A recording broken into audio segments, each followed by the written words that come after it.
All right, Mama Bear is here. How are you, Mama Bear? Welcome to the Lethal Geeks. Hello, Hello, ma'am. boys. How you doing? Doing good. Doing Awesome, really good. awesome. Thank you for joining us. We're 1 minute short, unfortunately. Rox had a last minute emergency, but we have you here to help us out with the show because we got a lot of DC topics to talk about right now. So, Good. but first, we want you to introduce yourself, tell everybody just a little brief who you are, where you come from, how you got into the community, what brought you to DC, just a little brief introduction. Oh, hey guys, I'm Mama Bear. I've been doing YouTube for quite a while now. Originally came into the community through a fandom that is we don't talk about. A certain Star Wars fandom. If you know, you know. Yes. And it's through there that and it's in the process of that when we got into the whole release the Snyder Cut movement that I wound up meeting certain members that are in this community, which wound up introducing me to Zod Rider, and through there, Sky. I met Sky, and it's been kind of history ever since. Yeah. Shout out to Sky and Zod Rider. Right? Nowadays, you can find me Sundays with Machini Draws because we've been doing art streams for 4 years now. That's right. Really? And, okay. Yeah. Awesome. This August it'll be 5. We started in 2020, and I remember her. Yeah, I remember you briefly talking about it a while back. Yeah, because I didn't jump in until. Drawing. I hadn't done it in forever. Okay. But Mondays you can also find me with the Kingdom of Nerds. Sometimes Tuesdays or any other day he feels like that he needs the Queen of the Kingdom. Okay. Nice. On my channel, you can find just about anything you want. I am getting back into the more poetry aspect of it. I remember that you book talk you type did stuff. mention that you do a lot of poetry. Yeah. That I did know. Okay. I have been told by a few people that they like to hear the sound of my voice. So, and book talk is a very popular thing. So might as well. And in French, I remember you know a few French words. I remember you.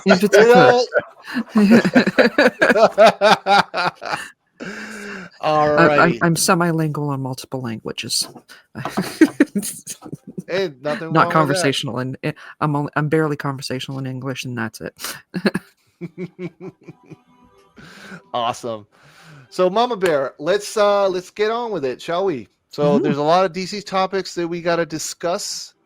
But first, I don't know if you were aware, but Watchmen had a birthday recently.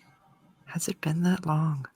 16 years. Jeez. 16 years. Guys, any in the chat, did you guys know that it's been 16 years since Watchmen? Have you even seen Watchmen? That film looks brilliant. Right? It looks brilliant. It does. It's still just, I have not seen a superhero film thus far that have been able to match that type of quality, that type of cinematography. You know what I mean? It's still a gorgeous looking film when you watch it. Really, Gilmore Girls? That's awesome. That is awesome. So wait, it came out the same. Okay, he didn't take you on a date to watch that movie, did he? That'd be even better. I like that theory. That's awesome.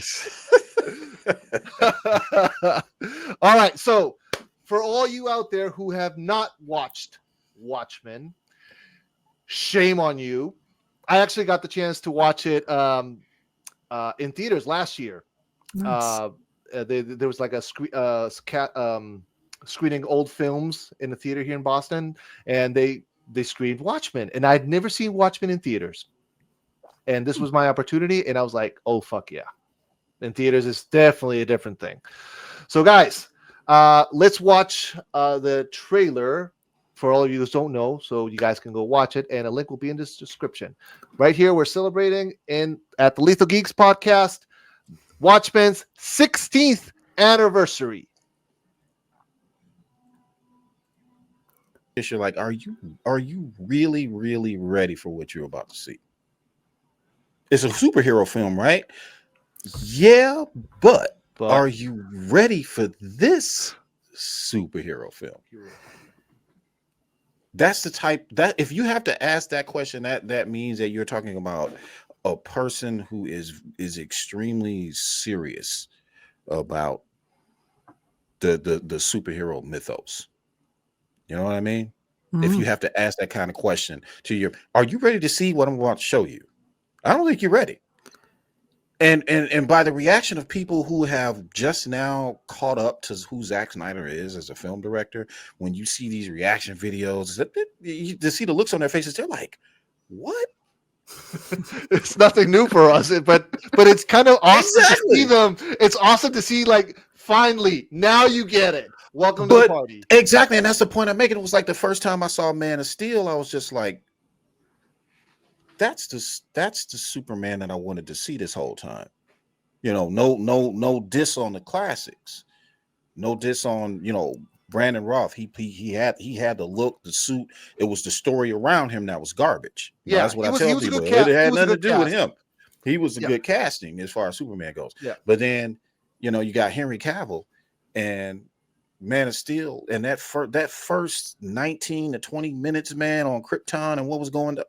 All the way to the very end, bro. All the way to Krypton's destruction, everything. The way it was shot, I was just like, that's my Superman right there. That's a film right there. That's what you call a superhero film. That is that first 20 minutes had me drawn, and I was like, I already know the rest of the movie's gonna be good. And I'm just sitting there like this watching it.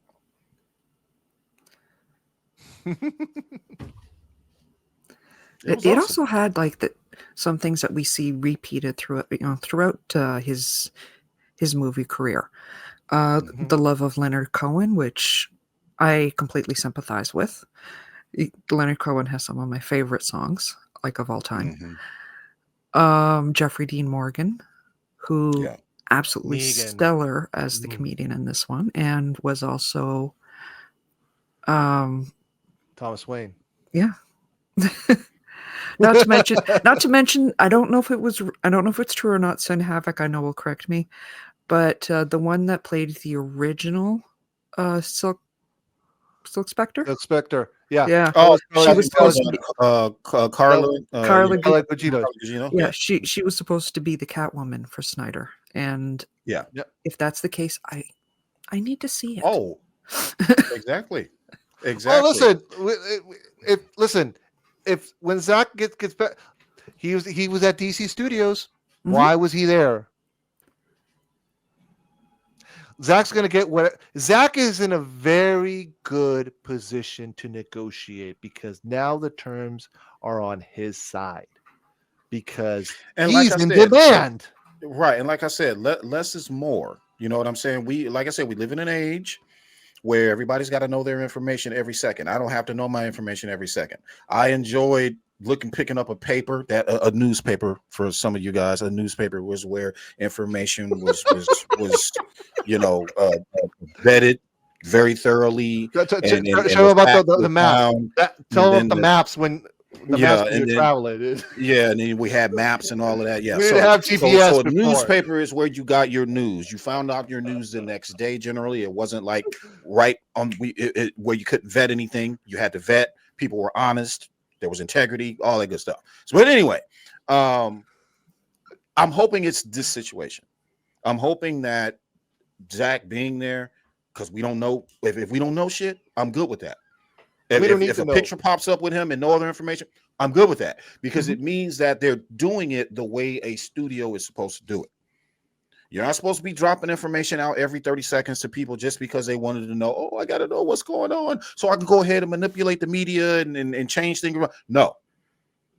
That's what makes, like I said, we were talking about earlier, that's what makes Christopher Nolan, the man that he is. He lets you know what he wants you to know. And that's it. How is he able to do that and other people can't? But it doesn't make sense, right? Oh, yeah, I know, because they're all over X Twitter and they can't stay off. So there you go. Yep. So this is good. So him popping up there, him with the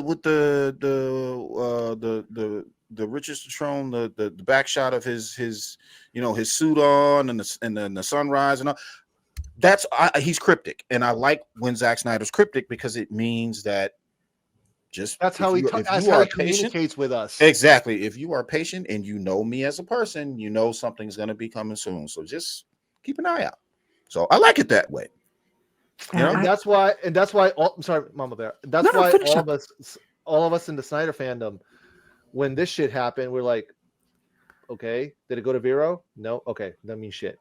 Because again, if it ain't in Vero, it don't mean shit. Period. Nope. Go ahead, Mama Bear. I'm sorry. That's the thing. We love that. We love that stuff. Honestly, I think like half of us were playing Jewel of the Oracle back in the day. Not that I'm dating myself. If you know, or anything along those lines, those puzzle games, because that is 100% part of being a fan of Snyder. Mm-hmm. He loves to put out these cryptic stuff. And I will speak for me. I'm not speaking for anyone else on the panel. But personally, I don't like it when certain movie producers, like a certain somebody, puts everything out there. All of the behind the scenes. You mean Mary? Yeah. If you know, you know. If you guys don't know, go to the last episode. You'll catch up there. But a certain producer that looks like Dr. Claw, if you know. They did have a face reveal of him. Where they put out all of the behind the scenes, unedited, unphotoshopped footage, and that winds up looking horrible half the time. Don't show me the entire movie before you even put a trailer out. Mm-hmm. Give me this stuff to tease me a bit. Right, get us excited. Get us excited. Exactly. Don't give us everything right away, because what's the point of, don't spoil it, very much. Yeah. Let's go with the comments here in the chat, and then we'll move on to our next topic. Let's see here. Watchmen. Wait, where was it? Shoot, where'd it go? I had it marked here. Oh, Charles, did you move the chat? Yeah, okay, that's what it was. All right. Watchmen's the reason why I hyped for LAPD. Sorry. Watchmen is the reason I hyped for LAPD and Jackson Noir and is like no one else. Watchmen is a Moisac. Oh, thank you, Sin Havoc. Thanks for reminding me. Guys, I'm going to share something. And this is pretty much going to silence everybody out there who says, oh, Zack Snyder, why should he do The Dark Knight Returns? Oh, why should he do more comic books, this and that, blah, blah, blah, yada, yada, yada. Okay, I'm going to tell you exactly why Zack should continue.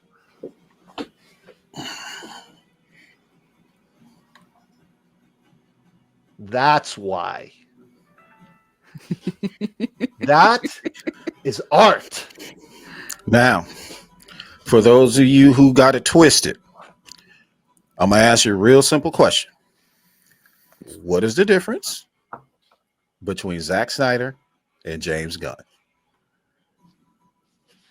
The fact that anybody know what the difference is between these two men? In the chat. I know. Anybody?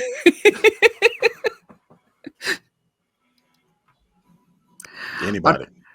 Honestly, for me, the huge difference is that you can do stuff like this, where you can pull the scenes directly out of the comic books or the cartoons and it is scene for scene, like when Sky and the bunch of us were doing the Justice League cartoon watch along for a cartoon Mm. serial.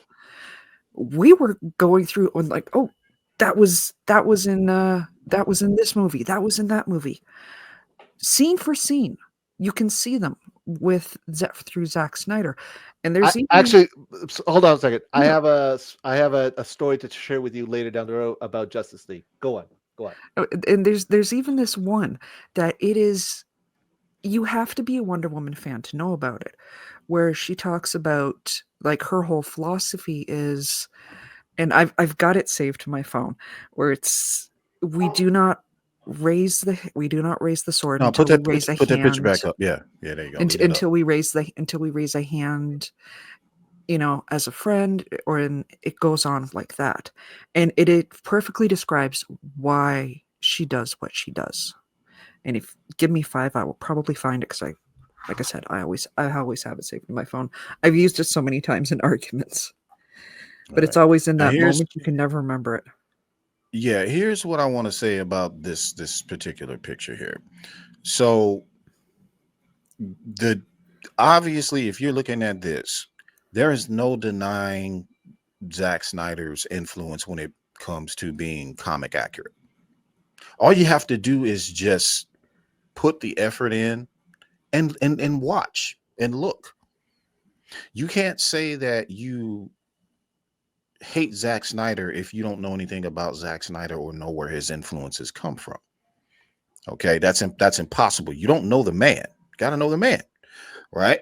So I ask, what is the difference between Zack Snyder and James Gunn? There's one thing that separates them, and I'm not talking about one being serious and not serious and all this other kind of stuff. There is something specific about Zack Snyder that James Gunn does not have.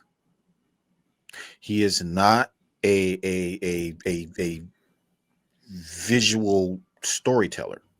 That too. James Gunn is not as he has visuals in his films, but he's not a visual storyteller.